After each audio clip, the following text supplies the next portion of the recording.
Hello viewers, আসসালামু আলাইকুম। তো আমি জানি তোমাদের প্রত্যেকের কাছে একটি করে স্মার্টফোন রয়েছে, আর স্মার্টফোনে আপনাদের প্রত্যেকেরই ইমো অ্যাকাউন্ট খোলা রয়েছে। তো তোমরা যখন একটি ইমো অ্যাকাউন্ট ক্রিয়েট করো তখন ইমো সেটিংসটা ঠিক মতন করে না নেওয়ার কারণে তোমাদের ইমো অনেক সময় হ্যাক করে নেয়।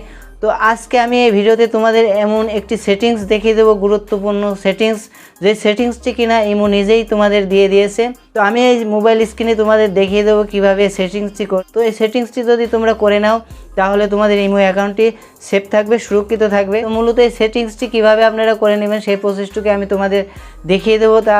তাই তোমাদের কাছে একটি রিকোয়েস্ট থাকবে, ভিডিওটি কোনো প্রকার স্কিপ না করে শুরু থেকে শেষ অবধি পর্যন্ত দেখার জন্য। তখন আবার এই ভিডিওটি শুরু করা যাক। শুরু করার আগে এই টিউটোরিয়ালের মতন আরও এমন মোবাইল টেক রিলেটেড নতুন নতুন ভিডিও পেতে এই চ্যানেলটি যদি এখনও সাবস্ক্রাইব না করে থাকেন চ্যানেলটি সাবস্ক্রাইব করে পাশে থাকা বেল আইকনটি বাজিয়ে রাখুন, সো পরের কন্টেন্টগুলো পেয়ে যাবেন ইজিলি। আর যারা এই একই ভিডিও ফেসবুক পেজ থেকে দেখছেন অবশ্যই পেজটি ফলো করবেন। আর এই ভিডিওটি যদি তোমাদের ভালো লেগে থাকে একটি লাইক দিয়ে সাথে থাকুন। আর কথা না বাড়িয়ে ভিডিওটি শুরু করা যাক।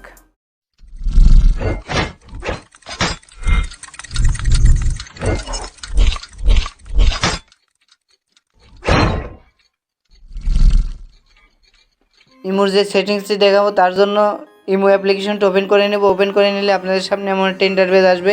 বাম দিকে কর্নারের দিক দেখতে পারবেন প্লাস আইকন বলে একটা অপশন রয়েছে, তার উপর একটি টাচ করে দেবো। টাচ করে দিলেই তোমাদের সামনে এমন 4টি অপশন শো হবে। এখানে 3 লাইন মেনু বলে একটা অপশন পাবেন, তার উপর একটি টাচ করে দেবেন। টাচ করে দিলে আপনাদের সামনে এমন একটা পেজে নিয়ে আসবে। তো এখানে দেখবেন সেটিংস বলে একটা অপশন রয়েছে, তার উপর একটি টাচ করে দেবো। টাচ করে দিলে আরেকটা পেজে তোমাদের নিয়ে আসবে। তো এখানে দেখতে পারবেন অ্যাকাউন্ট অ্যান্ড প্রাইভেসি বলে একটা অপশন রয়েছে, আমরা তার উপর একটা টাচ করে দেবো। টাচ করে দিলেই জাস্ট আপনাদের সামনে আরেকটা এমন একটা পেজে চলে আসবে। তো এই পেজের প্রথম দিকেই দেখতে পারবেন পাসপোর্ট লক বলে একটা অপশন রয়েছে। তো আমরা পাসপোর্ট লকের ওপর একটি টাচ করে দেবো। টাচ করে দিলেই আপনাদের সামনে আরেকটা পেজে নিয়ে আসবে। তো এখানে দেখতে পারবেন এডিট। তো ফ্রেন্ডস, তার আগে বলেন এই পাসপোর্ট লকটা যদি আপনারা করে নেন তাহলে তোমাদের ইমো আর কখনো কেউ হ্যাং করতে পারবে না, কেউ কখনো প্রবেশ করতে পারবে না। তো এখানে লকটা দিয়ে দিলে, তো এটা দিলেই আপনাদের ইমো অ্যাকাউন্টটি সেফ থাকবে, সুরক্ষিত থাকবে। তো আমি সেটা করার জন্য এডিট যে বাটনটি রয়েছে তার উপর একটি টাচ করে দেবো। টাচ করে দিলে এখানে আপনাদের 4টি সংখ্যার কোড যাবে, এটা পিন দিয়ে দিবেন। তো আমি এখানে দিয়ে দিচ্ছি 2 3 4। তো আবার কনফার্ম করার জন্য আবার যে পিনটা এর আগে দিলে সেই পিনটাই আবার দিতে হবে। দিয়ে দিলে তোমাদের সামনে একটা সাকসেসফুল লেখা আসবে, টিক চিহ্ন। তো আমরা এখানে দেখতে পাবেন ডান বলে একটা অপশন রয়েছে, সেটির উপর টাচ করে দেবো। টাচ করে দিলে এখানে অটো লক, এটির উপর টাচ করে দেব। টাচ করে দিলে এখানে এভরি টাইম মানে সব সময় তোমাদের এই লকটি থাকবে, তার জন্য এই এভরি ওয়ানে সিলেক্ট করে দিবে। সিলেক্ট করে দেওয়ার পরে আমাদের কাজ শেষ। তো আমি এখন ব্যাক বাটনে প্রেস করে চলে যাচ্ছি। দেখুন আমি দেখিয়ে দিচ্ছি ইমপ্রুভ। তো আমি এখন ইমোতে আবার যাব। ইমোতে গেলেই দেখতে পারবেন এই দেখুন একটা লকস আছে, দেখছেন? এখন এটা লক হয়ে গেছে।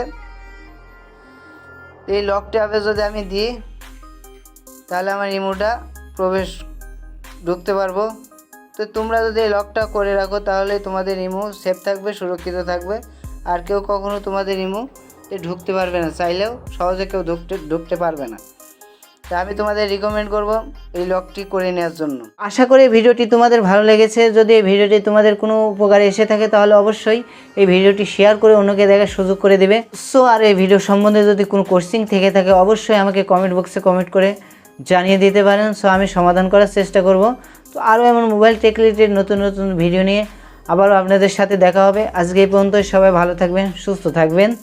আল্লাহ হাফেজ।